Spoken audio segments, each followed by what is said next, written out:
حي على الفلاح.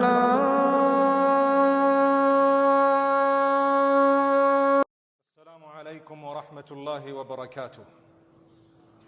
بسم الله الرحمن الرحيم. الحمد لله والصلاة والسلام على رسول الله وعلى آله وأصحابه أجمعين.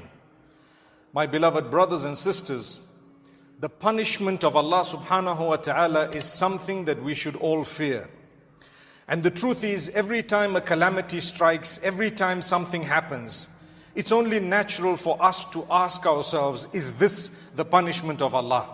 You see dark clouds. Allah has sent dark clouds in the past to nations to destroy them.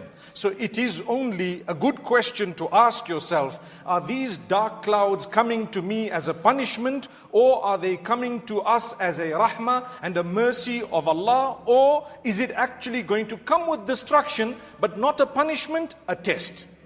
So these are three things we need to understand. How do we look at this? Now, the only answer can be from revelation. I cannot come up with an answer from my pocket, nor can you. So I have to turn the pages of the Quran and the Sunnah of Rasulullah sallallahu alaihi wasallam, and I have to look at what Allah says about the punishment and the mercy of Allah, because those are two that are qualities of Allah subhanahu wa ta'ala, and it is something Allah has promised. So let's take a look at Surah Al-A'raf, verse number 156, where Allah subhanahu wa ta'ala speaks about adhab.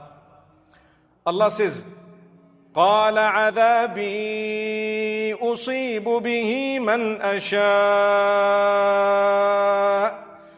He says, it is my punishment and I will inflict it on whomsoever I wish. Now that verse brings about a lot of fear, because Allah says, my punishment, I will inflict it on whomsoever I wish. But now we have something else that Allah says to us, that I will never punish a person unless he or she deserves the punishment. Subhanallah. So I need to know, Allah's not going to punish me unless I deserve the punishment. And if I deserve the punishment, Allah says, still I may forgive you and I may just wipe out your sins by my mercy, even though you had deserved to be punished. Subhanallah. So let's understand, Allah's not going to punish an innocent person. Do you know why? He is just. If you want to be saved from the punishment of Allah subhanahu wa ta'ala, you need to seek the forgiveness of Allah every day. You need to be in the company of good people. Where do we get this from? Again, the Quran. Allah speaks about the kuffar of Quraysh. They were harassing the Prophet Muhammad sallallahu alaihi wasallam. They were doing so much against the Prophet sallallahu alaihi wasallam. And it's so simple to understand that if this is the most loved of creation unto Allah, and you're troubling him, you're harassing him, Allah can wipe you out, right? But Allah subhanahu wa ta'ala speaks about something amazing. Allah says, وَمَا كَانَ اللَّهُ لِيُعَذِّبَهُمْ وَأَنْتَ فِيهِمْ وَمَا كَانَ اللَّهُ مُعَذِّبَهُمْ وَهُمْ يَسْتَغْفِرُونَ. Allah will not punish them for as long as you are in their midst. Notice how I said you must have good company. It will bring about the mercy of Allah. Your friends must be better than you. Your friends must have language with no F's and B's, subhanallah. Your friends must speak the truth. They must be upright individuals. They must remind you of Allah. You'll never regret that. The minute your circle is dirty, you may deserve the punishment of Allah. When your circle is clean, wallahi, my beloved brothers and sisters, sometimes Allah does not punish us because of one man in our community whom He loves. Evidence of it is this verse. This verse, Allah says, you know what, how can we punish them when you are there? You are right in their midst. Allahu Akbar. May Allah grant us the love of one another. You never know who is the wali of Allah. You never know who is the friend of Allah subhanahu wa ta'ala. So we have that.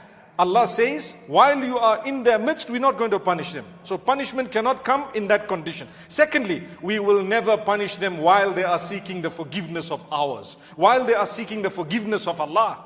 That means if I want to divert or avert punishment that is coming in my direction, first thing I need to do, seek the forgiveness of Allah.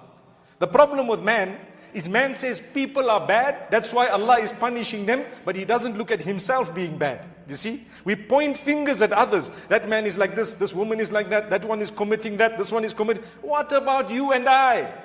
إِنَّ اللَّهَ لَا يُغَيِّرُ مَا بِقَوْمٍ حَتَّى يُغَيِّرُوا مَا بِأَنفُسِهِمْ. Allah won't change the condition of a community or a nation until and unless every individual changes his own condition. May Allah help us change our conditions. So this is as far as I'm going to go, speaking about the punishment of Allah. But let's continue with the verses, because when we talk of the mercy of Allah, we will automatically understand how to protect ourselves from the punishment.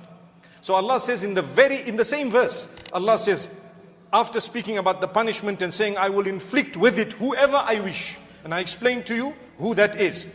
Then Allah says, وَرَحْمَتِي وَسِعَتْ كُلَّ شَيْءٍ. As for my mercy, it has encompassed everything. My brothers and sisters, whatever you and I have is because of the mercy of Allah. We don't deserve it. We don't deserve it. If I were to tell you, do you know that your heart beats 136,000 times a day? If you were to pay 1 rand for every heartbeat, and I'm sure we would, I mean if we had to, people do, pay an arm and a leg when the heart goes wrong. When your heartbeat is not right, you'll go to every cardiologist on earth in order to find out what's going on. And that's it. You'll pay thousands, you'll want to borrow or whatever else, because your heartbeat is gone wrong. Did you ever praise the one who gave you 136,000 heartbeats on average on a daily basis? Imagine 136,000 rands a day. You can't do that. Even if he gave you 50% discount, even if he told you 90% discount, you and I cannot afford that. May Allah subhanahu wa ta'ala forgive us. So my beloved brothers and sisters, Allah says, وَرَحْمَتِي وَسِعَتْ كُلَّ شَيْءٍ. The whole world, the entire creation is standing upon the mercy of Allah. It is because of the mercy of Allah. It is reported that Israfil will blow the trumpet, declaring the end of the entire creation and world, meaning this particular world, before we are resurrected again into what Allah wills, when Allah is angry with the people on earth. So Israfil will blow the trumpet, ending this worldly life that we know completely, and Allah subhanahu wa ta'ala will resurrect us later. But when will that happen? When Allah is angry with us. So whatever we are having right now is because of the mercy of Allah. That's why when someone says, how are you, my brother? What's the good answer? Alhamdulillah. Even though you're suffering. People say, everything okay? It's not okay. But what's the answer? Alhamdulillah. Right or wrong? What's another answer? Shukr. What's shukr? It means gratitude, thanks to Allah. People say, how's business? You're suffering a loss, but you say shukr. What does that mean? I'm thanking Allah. May Allah subhanahu wa ta'ala grant us His shukr, meaning the ability to be thankful and show gratitude. So this is something amazing that Allah is telling us, rahmati, my mercy encompasses everything. But who will I write it for? Who deserves it? فَسَأَكْتُبُهَا لِلَّذِينَ يَتَّقُونَ وَيُؤْتُونَ الزَّكَاةَ وَالَّذِينَ هُمْ بِآيَاتِنَا يُؤْمِنُونَ. I will write it for those. And when Allah says I will write it, He has written it. He says I will write it for those. لِلَّذِينَ يَتَّقُونَ. Those who have taqwa. I'm going to translate that just now. وَيُؤْتُونَ الزَّكَاةَ. Those who give charities to the poor. And zakah also means to develop yourself. Tazkiyah. It means to develop yourself, your character, your conduct, and your qualities. The heart needs to be cleansed when it comes to how it interacts with the rest of creation. So taqwa, zakat, and those who believe firmly in our signs. وَالَّذِينَ هُمْ بِآيَاتِنَا يُؤْمِنُونَ. Those who believe in our signs, they have taqwa, and they give zakat. Those are the ones whom we will write our mercy for.